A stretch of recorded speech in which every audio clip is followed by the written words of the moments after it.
Manipur ki puwari ka sagonariba Leng Ondabi Paat Ngashi Manipur Legislative Assembly ki Speaker Thokchom Satyabrata na Meeyam da Sinnakhre.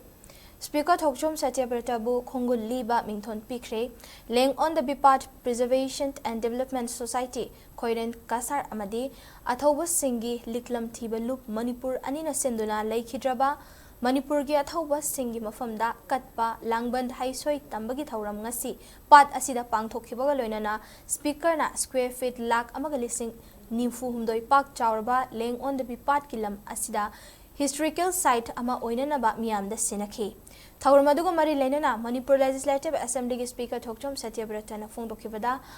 awana khudum chankhiba Manipur asi amuk hanai khoina hanjinaba hotnabagi wa tanakiba mafam singi manungda Leng Ondabi Paat asisu amani hainingi matam adudai khoibu ngakpi senbini haiduna leiriba iningthau sing aduna lamdam asi thadoktuna amuk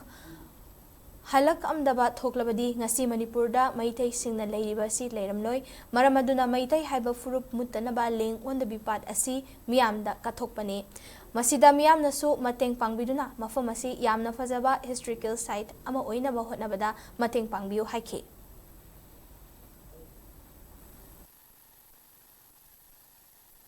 Pithibisida maitai ko purpama lerami habse mangda naba khoi pononga honabam thui na khanje akhoi bu ngapi senbiam badigi awana ta khayatna leibe ya dan selbo tamda kamai Manipur se amana motion yudigi haidana akhoi ilai chasing le henbe ya gadagi haidana kan honor khiba khanna khiba leina khiba wafam ke atana khiba jaga do legodo bipasu amani na loje aduna maitai habi jati se mutanaba maitai gi damta afa thamul tawnaba ishorda thajabo lena aina masi mafamsi senabi di kambuda kathokchabani haida thamjage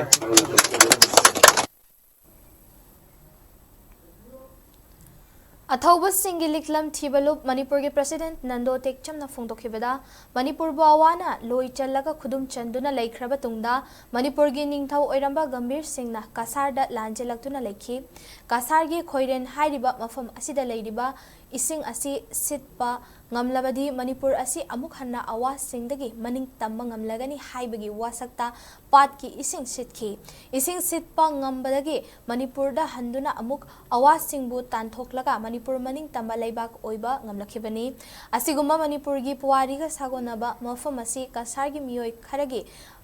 patalam oiduna leiramba adu Manipur gi historical site ama oihanaba haukiba chahi mari romgi mamangdagi honaduna lakki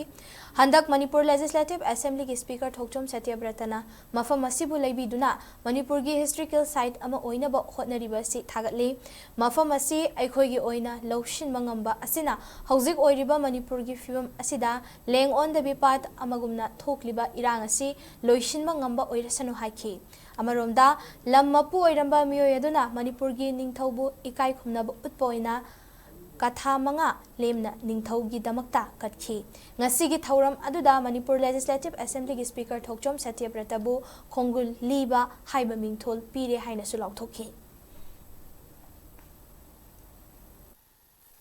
Leng Ondabi Paat Palasi indong nasingana Leng Ondabi silaga kang mangawagadi maitai ba asi awagi khotagi kan mangawgad ni kataga ngamoy habdu sri Govinda da sakhi thamaga dang chamdam moina sikhibo phomamani afam basi atopa ni amagi patamung le madagi apani mafam basi leirenaba kanna khonadun lapado ngasidi chahi mari gi matungda afam basi leiba ngambagi oithopado leire mane parjagi miyamgi lalwoire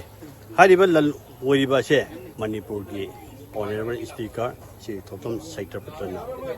mai Thokchim thorandagi leidiba adu lamni